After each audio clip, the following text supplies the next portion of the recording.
1978 में don film के कामयाबी के कुछ साल बाद फिल्म के निर्देशक चंद्रा बारोट और एक बिग बजट के फिल्म निर्माण के सोचना शुरू किए।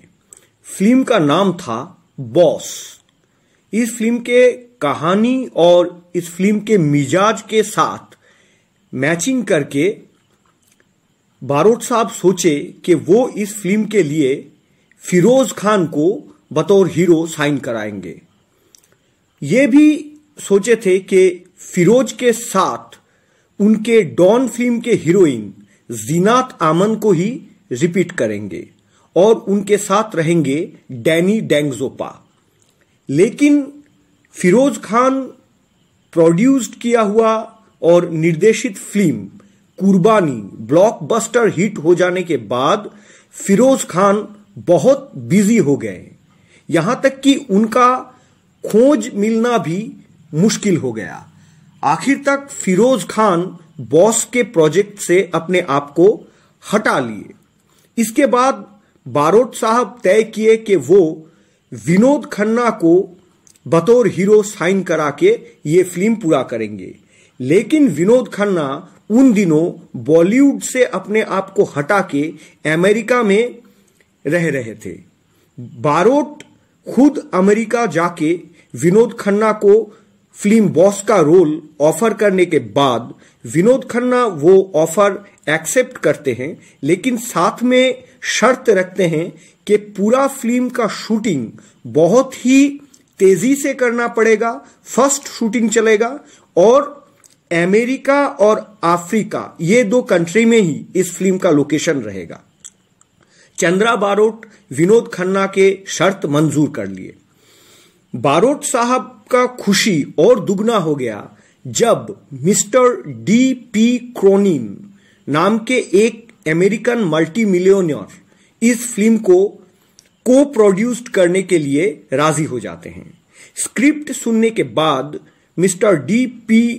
क्रोनिन चंद्रा बारोट को कहते हैं कि इस मूवी का स्क्रिप्ट उन्हें बेहद पसंद आया है और वो इस फिल्म के को प्रोड्यूसर बनने के लिए तैयार हैं। वो इस फिल्म में इन्वेस्ट करेंगे, लेकिन उनका यही शर्त है कि ये मूवी बाइलिंगुअल मूवी होगा, मतलब इस फिल्म द्विभाषिक होगा। हिंदी और इंग्लिश दो भाषा में इस फिल्म को तैयार करना पड़ेगा। फिल्म के इंग्लिश वर्जन 1.5 घंटा का होगा और उसमें कोई भी गाना नहीं रहेगा।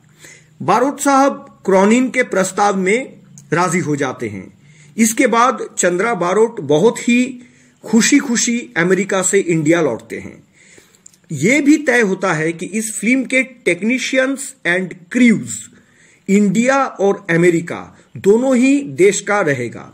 इस फिल्म के अंग्रेजी वर्जन के स्क्रिप्ट लिखेंगे एरन सी बटलर और कैमरा और फोटोग्राफी के जिम्मेदारी लेंगे मास्टर फोटोग्राफर बैरनी एम्ब्रांसन। ये फिल्म के एक बहुत ही इंपॉर्टेंट रोल पे कबीर बेदी को भी लिया गया। यह तय हुआ कि मिस्टर मारवा नाम के एक बहुत ही नामचीन NRI जो कि पेशे से डेंटिस्ट है, उनके घर में ही पेइंग गेस्ट रह के चंद्रा बारोट इस मूवी का सारे कामकाज संभालेंगे। और एक NRI जिनका नाम था मीरा अडवाणी, वो विनोद खन्ना और कबीर बेदी दोनों के ही कॉमन फ्रेंड थे।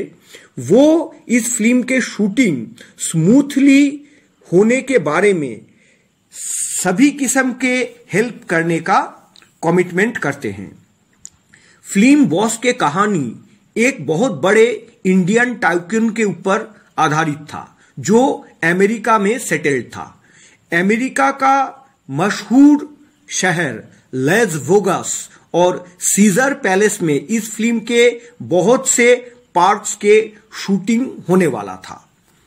अपने मेहनताना या पेमेंट के हिसाब से विनोद खन्ना का डिमांड था कि फिल्म रिलीज होने के बाद ये film Bombay and Punjab territory में जो भी कमाई करेगा उसका पूरा का पूरा पैसा विनोद खन्ना को बतौर पेमेंट देना पड़ेगा। चंद्रा बारोट इसमें राजी हो गए। फिल्म में जीनत आमन विनोद खन्ना के पत्नी के किरदार निभाएंगे और जीनत के कैरेक्टर को जवानी से लेके बुढ़ापा तक फिल्माया जाएगा। इतना तक तो सब ठीक ठाक था, लेकिन किस्मत को कुछ और ही मंजूर थी। अचानक विनोद खन्ना के माताजी गुजरने के कारण और उनके एक कजिन सिस्टर के अचानक एक बाइक एक्सीडेंट में दर्दनाक मौत हो जाने के बाद विनोद खन्ना बहुत डिप्रेस हो गए और वो आध्यात्मिक जगत या फिलोंथेरेपिक वर्ल्ड के ओर चले गए। विनोद खन्ना अपने आप को स्वामी रजनीश के आश्रम में सौंप दिए। ये फिल्म का काम बारोट साहब समझ गए कि अब और आगे बढ़ना बहुत ही मुश्किल है, लगभग नामुमकिन है। तो चंद्रा बारोट इस फिल्म से अपना नजर हटा के एक दूसरा प्रोजेक्ट जिसका नाम था कृष्णा, वो फिल्म तैयार करने में इंटरेस्ट ले लिए और बॉस का काम रुक गया। इसके कुछ साल बाद 1986 में चंद्रा बारोट फिर से जैकी श्रॉफ को हीरो बना के इस फिल्म का काम फिर से शुरू करना चाहते थे, लेकिन उन दिनों जैकी श्रॉफ सुभाष घाई जी के फिल्म कर्मा को लेके बहुत ही व्यस्त थे, इसलिए वो कश्मीर में जाके शूटिंग करने से इनकार कर दिए। इसके बाद चंद्रा बारोट जितेंद्र को इस फिल्म के लिए राजी करवाए, लेकिन वो प्लान भी वास्तव में रंग नहीं लाया।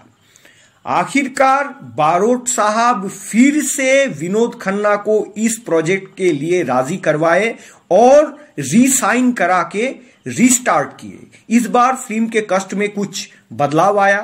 विनोद खन्ना, जीनत आमन के रिप्लेसमेंट हुए जया प्रदा और डैनी को लेके इस फिल्म का शूटिंग शुरू हुआ और आखिरकार ये फिल्म कंप्लीट भी हुई। लेकिन उसके बाद बहुत से कॉम्प्लिकेसी, बहुत से जटिल स्थिति के कारण ये फिल्म आखिरकार सिनेमा घर या थिएटर हॉल में रिलीज नहीं कर पाई। फिल्म बॉस रिलीज ना होने के लिए इसके निर्देशक चंद्रा बारोट विनोद खन्ना को जिम्मेदार किए थे। बारोट साहब का यह कहना था, इस फिल्म के शूटिंग के शुरू से ही विनोद खन्ना डेट्स लेके उन्हें बहुत परेशान कर रहे थे। इसके लिए फिल्म पूरा होने में कोई बिना वजह ही बहुत देर हो गया।